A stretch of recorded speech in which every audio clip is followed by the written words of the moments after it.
Hello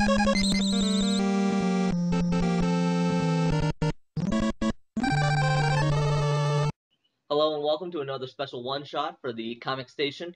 Today we have a special guest, though he's not with a comic per se. Comics are expanding from the paper into our living rooms, on the TV, the movie theaters, and on our gaming consoles. So we have a special guest today. Why don't you introduce yourself? Hi, my name's Stephen Reid. I'm Director of Community and Customer Support at Gazillion Entertainment, and we're making a game called Marvel Heroes. Marvel Heroes is a MMO RPG. How would you define the MMO RPG as far as what Marvel Heroes is trying to bring to the genre? We call it a massive online RPG, partly because it's just easier to say. Online action RPG, I should say, because the action part is very important to us. Our roots and the style of the game is an action RPG, as personified by many games in the past, but most notably for us, Diablo and Diablo 2. David Brevik, who's president of the company, was one of the co-creators of Diablo and Diablo 2, so obviously has a lot of experience in the formative years of the genre. So it's an action RPG. That means it's played from an isometric perspective, a fixed 3D perspective. You click to move around the screen, you click to attack characters, and that sort of thing. Very easy to play, but kind of difficult to master and with a lot of depth. But the thing that we're adding to it, apart from obviously the Marvel side of things, is that it's massively multiplayer. So you will be playing and running around the world with thousands of people at the same time. It is online all the time. And experiencing things on a scale that really no other action RPG has really tried. Most action RPGs tend to be about you, on your own solo with a bunch of enemies around you. But we have a lot of heroes and a lot of giant threats for heroes to take down, which is kind of appropriate to the Marvel universe. All right. As you mentioned, it's free to play. How does the free to play come in? I know I have played the beta for a little while, and I know you have a certain set of 5 starter characters that everyone gets, and then later they can either find in drops or purchase. Mm-hmm. How does the purchasing work? Do you purchase credits? Do you purchase the characters themselves?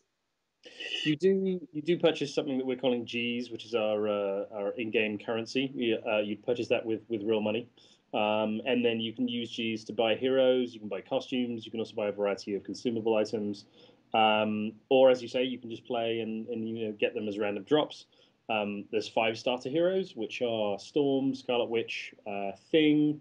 For some reason, I still Okay. got Hawkeye and Daredevil. And you can play through the whole game with those guys for free if you like. You play all the way to the end of the game and finish it off. Yeah, Um, that's very important to note is that you're not selling story or chapter or anything. It's simply cosmetic or your favorite characters if you really want them, but you can go I mean, straight through without spending anything. that's right. Yeah, we define. Some people occasionally are like, "Well, how do you define content?" And the answer is, we define content as the thing that you play. Character that you play is important for sure, but the story that you play and the environments you move through and the gameplay you encounter, that's all content, and none of that content is gated. It's all for free. There's no, oh, you got to the final boss, but now you have to spend money or anything like that. Yeah, so you can go through and play the whole game for free using any one of those characters. You get to choose one of those at the start, and then yeah, hopefully you'll get some drops along the way and grab some heroes. Yeah. And when you do, hopefully you're encouraged to go back and play as them. Or yeah, you can just go ahead and buy a hero. You'll be able to buy during gameplay, post launch, but pre launch, we have a thing called the Founders Program, Yeah, where I've you been agonizing over those. can you can basically buy one of your favorite heroes, or several of your favorite heroes, or even all of the heroes that we have at launch, in one of the Founders Program packs. Yeah, the founder packs, I know you have the first one is if you buy one character, you get for $20, and you get a bunch of other stuff thrown in it as well. And then the next step is $60. You get 4 characters, so obviously a better price. And then you get the whole pack. It's a big whopping uh, Yeah, the 200. ultimate pack. The ultimate pack is $200. Well, 199.99. We've actually got. We're always looking at doing discounts and that kind of thing. But the ultimate pack includes every character at launch and every costume that'll be available to purchase at launch. Um, So yeah, it's easily the best value. It also includes bonus currency boosts and a couple of permanent account level buffs on your XP and item find. So yeah, it's really cool. And of course, there's the four exclusive costumes, which are only available in the Ultimate Pack, which include the Iron Man Mark 42 armor, which is going to be seen on screen in about a month now. Yeah, Um, looking forward to then that. the Hulk Maestro costume, which is Hulk when he was kind of sort of a story where he ended up in the future, and he ends up kind of being bad, but it's a cool looking Hulk outfit. And Wolverine as Weapon X, which is kind of when he was running around in the forest just Yeah, after he escaped the Weapon X program. And of Wolverine's course, one of my favorites. yeah, and the one that most people get very excited about is the Spider-Man symbiote costume, right after Spider-Man came back from Secret Wars. He had the symbiote outfit and was running around using it as Spider-Man, and we've created a costume that kind of pays homage to that. So he has special visual effects, different animations, and all that kind of thing. So we're really trying to make him very special for people. All right. Well, each of the characters they don't only bring their unique look or their appearance to it as well. It's not just a costume, but each character has their own powers, has their own abilities. For example, I was playing as a Scarlet Witch. She has some great area of effect that I was really using. Some debuff that was going on, coupled, and then you have other characters. Obviously, you mentioned the Hulk Mhm. is very strength. He can do a lot of area power. Iron Man was I found very one-on-one, very strong, one Mhm. character at a time, weeding down the enemies. Um, so, but each character has their own abilities, and then to differentiate that further, you have the loot, um, different armor pieces, different gloves, costumes. Let's see, the headgear, so forth, and they all add different things, different attributes to help you differentiate your character. So Mhm. even though I may, that's another thing in this game is you can run into multiple Scarlet Witches. Yep. Each one's going to be a little different based on how the person plays, how they've built up that character. Yeah, that's the idea. Every character is going to have access to at least 21 powers, and basically they can you can build up your power tree in whatever way you decide to build it. There aren't too many restrictions on that. We've got obviously passive and active powers as well. So the idea is, at least we hope, that people will go in and create their own version of Scarlet Witch or their own version of Wolverine, and enjoy creating them the way that they want to create them. And then, as you said, we have loot. Loot is a little different in our game than other action RPGs in that you don't see it change your character visibly. But that's not really a big deal because we have a ton of alternate costumes in the game as well, which can be found again as random drops. Alternate costumes change your character's look from head to toe. Mm-hmm.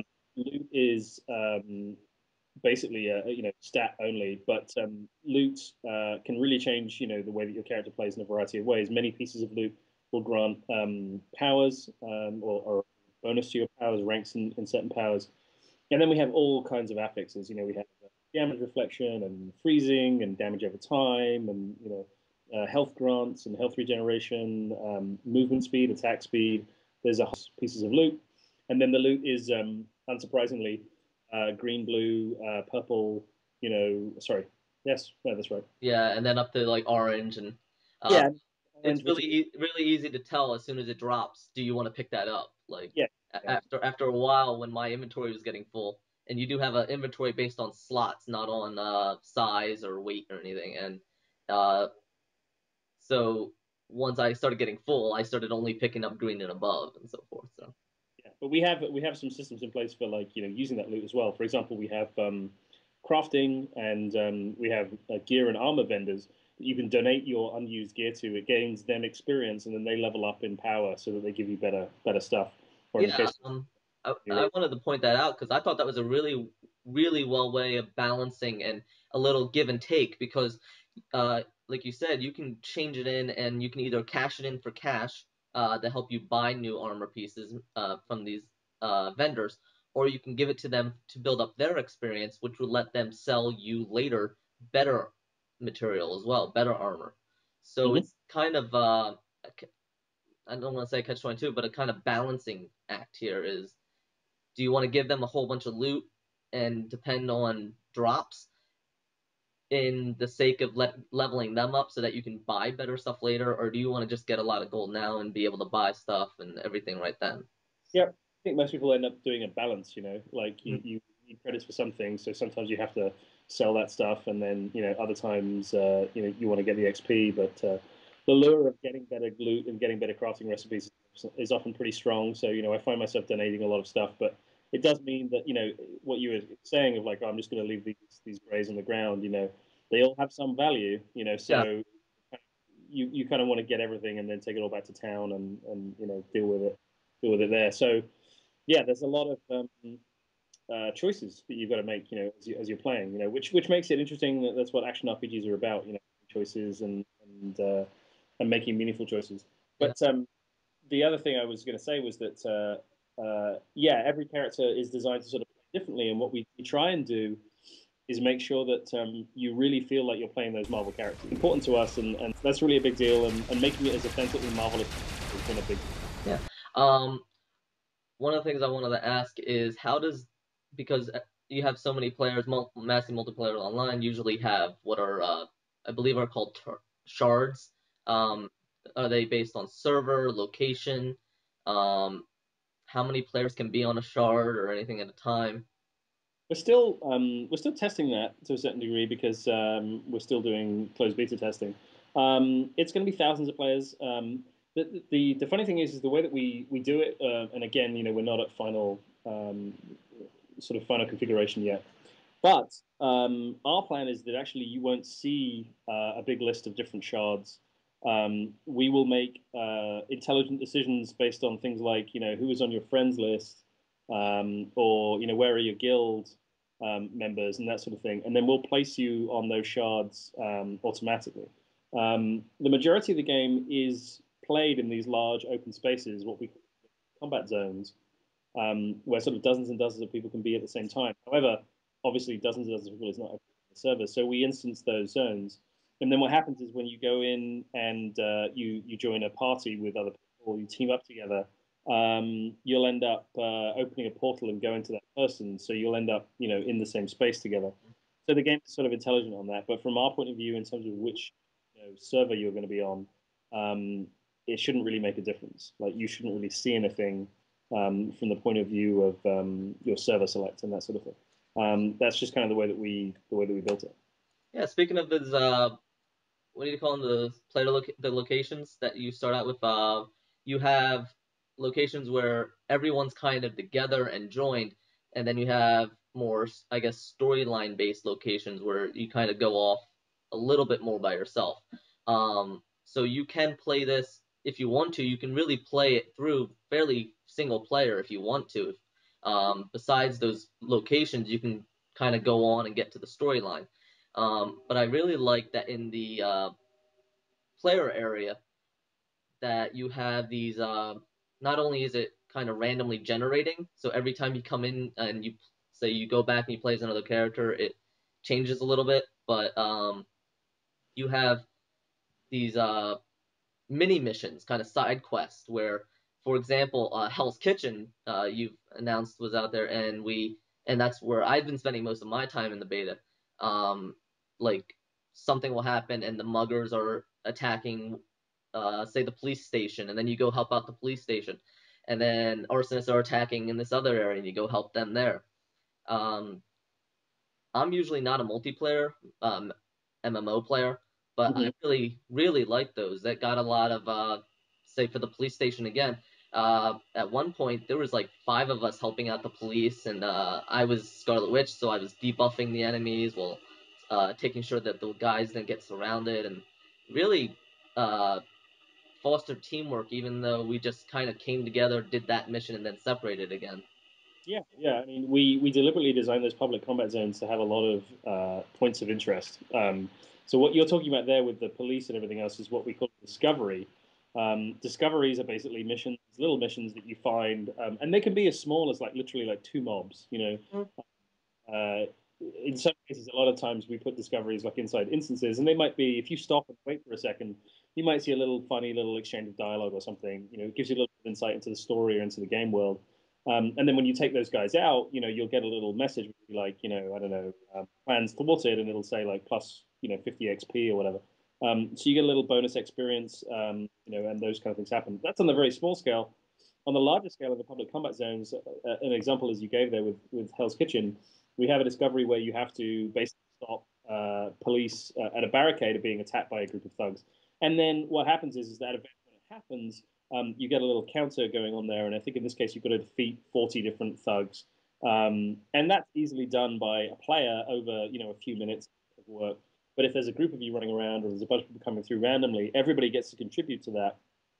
Excuse me. And then if you manage to do it, then you get an XP bonus, and everybody does who participated in that mission.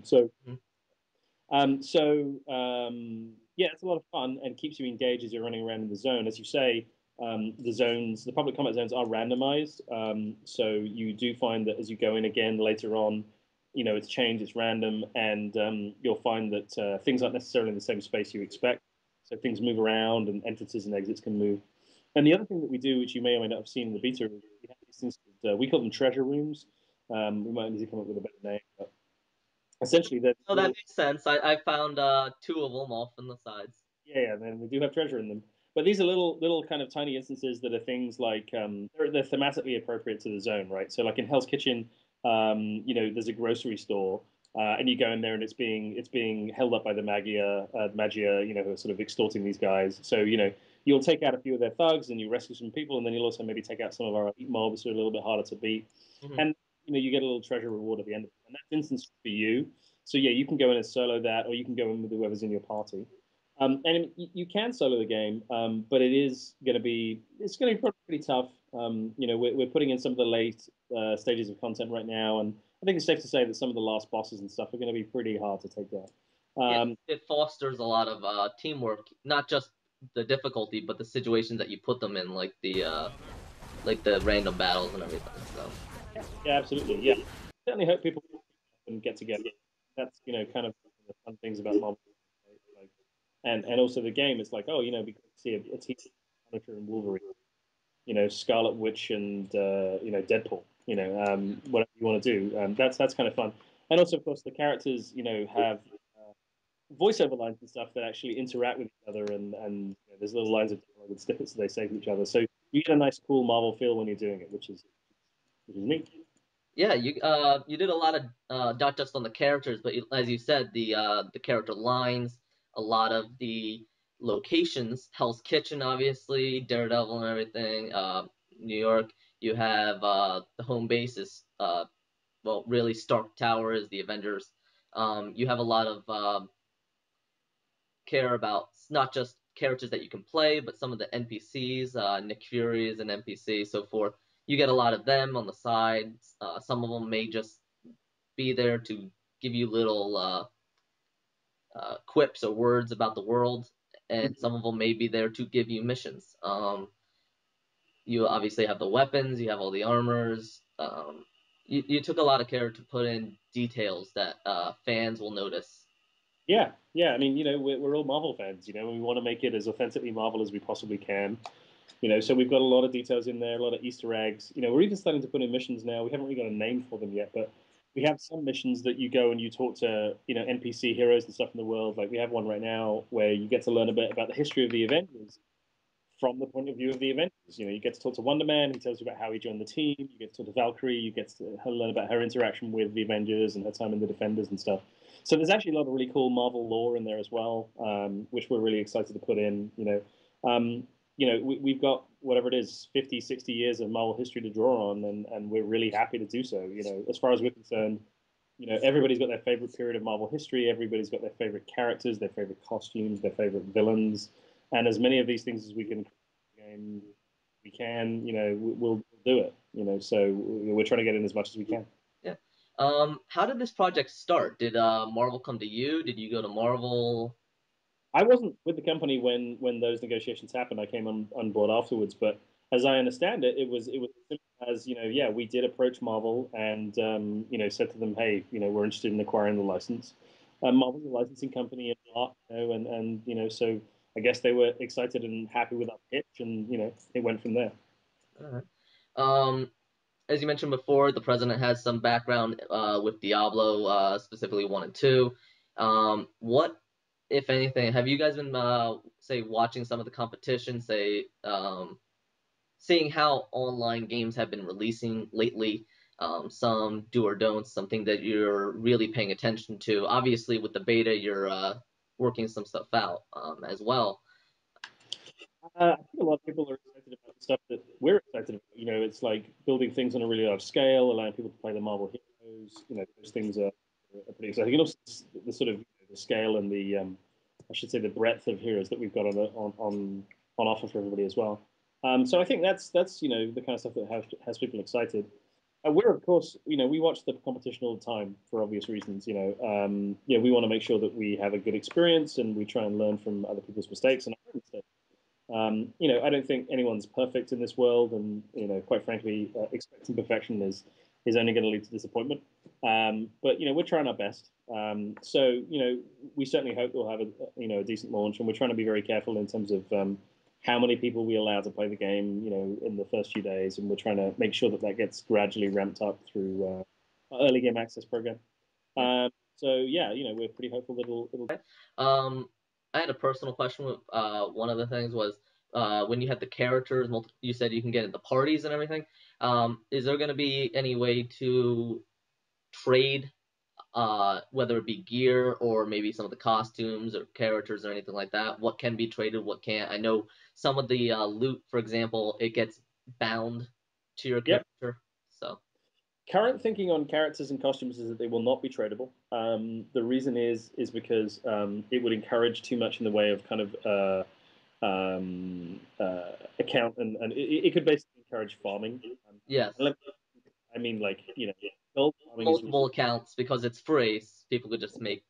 accounts thing, and we're very happy for people to farm for their own purposes, and that's part of the thing that many people do with action RPGs. But we don't want to encourage a situation where a professional company comes in, farming the game, and then trading and selling those items on the open market and profiting off of it. So that's the reason that, and at least initially, they will not be tradable. Certain items are going to be, and also to be honest, secure trading is something that we're working on, but it might not make launch, but it probably will do not long after.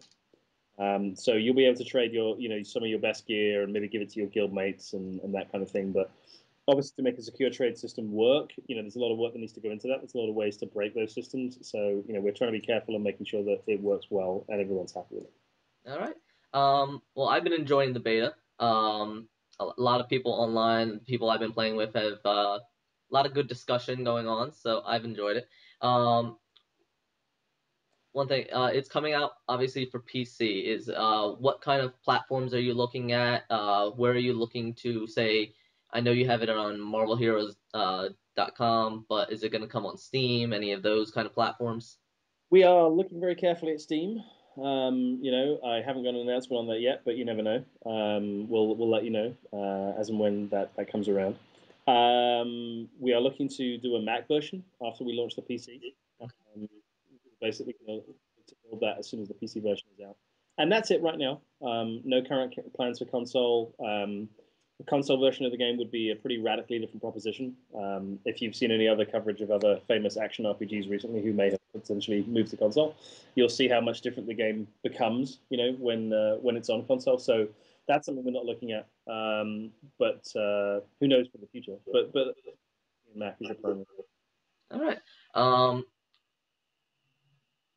Any future plans as far as long-term continued support? So like I imagine you're gonna probably continue to release new characters, new costumes and such. Any maybe storyline DLC added or anything like that? I think all of those things. We definitely plan to do new costumes. Characters take a little longer. We're definitely going to be doing that. And then, yeah, storyline stuff is absolutely possible as well. We've committed to doing PvP and endgame content at launch. I'm sure we'll be expanding in both of those areas because they're important things to expand on. The story thing is a little more tricky because, of course, the story does have an ending at the end of the game. So adding more story is something that we definitely want to do, but it might take a little longer to do because story is the most expensive and difficult thing to do. So yeah, we'll see. But we certainly hope to do. Awesome. Yeah, like I said, I've been playing the beta. I really enjoy it. I hope other people get a chance to play it, and uh, any fan that likes Diablo, likes action RPGs, MMOs, and obviously it really helps if they're an MMO player, but they don't have to be. That's if they are a to really like the Marvel universe. You don't have to like all of these to like this game, and I've been having a lot of fun. Like I said, I'm not usually an MMO player, but I've really been getting into it, and every time I see that there's an open beta, I jump in as often as I can. Yeah, I mean, action RPGs is one of the best things about them is that, relatively speaking, all you need to do is, point and click, and you'll probably get, some of it figured out pretty fast. So it's very accessible. I think if you've been someone who's been put off by the nature of MMO, maybe thinking they're a bit slow or a bit boring, I think it's something to give it a go. And if you're any kind of Marvel fan, I think we'll probably have something for you in here. Yeah, yeah, I did want to touch on the accessibility. Like I said earlier, the color system for the loot, the mapping to the keys are really simple. It's right down the ASDF line. You can set up your main uh, actions. You had the first two actions, the click and the right click. Hmm. So really easy to pick up. Control, like you said, it's isometric, so you don't have to worry about the whole changing the camera and everything moving around. Um, yeah, I found it. I picked it up and got right into it. So Yeah, yeah, it's pretty easy to play. yeah. All right. Again, why don't you go over where we can pick it up when I know it's coming out in June. When go over all that. Sure, yeah, we launch on June 4th. Early game access starts on May 28th for people who have got the Ultimate Pack. I think it's 3 days later for people who have Premium Packs, and then 5 days later, so 2 days before June 4th, for anyone who has a Starter Pack. If you don't have a Starter Pack for whatever reason, you can play for free, and June 4th is the day that we open up to the whole world. And yeah, that's when we go. And if you want to get more information, you should go to marvelheroes.com. Founders Program packs are on sale there, and you can follow us on Twitter and Facebook and Google Plus and YouTube and all over the place. And all those links are all over the website. All right. Uh, why don't you give yourself a little plug? What's your Twitter handle? Your community manager. So My own is at Rockjaw. And yeah, I mean, if you want to follow me there, feel free. I don't always tweet about work, but I tweet about stuff, and if you can handle it, then feel free. yeah, stuff. I like stuff. All right. Thank you very much. Thank you All for right. joining us. All right. That was Steven from Marvel Heroes, the new MMO for the Marvel Universe. Uh, this is Paul Nisi from Comic Station. Thank you for joining us for another one-shot special interview. And stay tuned. We're going to continue coverage of the Marvel Heroes. I especially want to keep playing it and telling people about it. So we'll go through that. All right. Thank you very much. And we will see you in the next Comic Station. Why don't you stick around?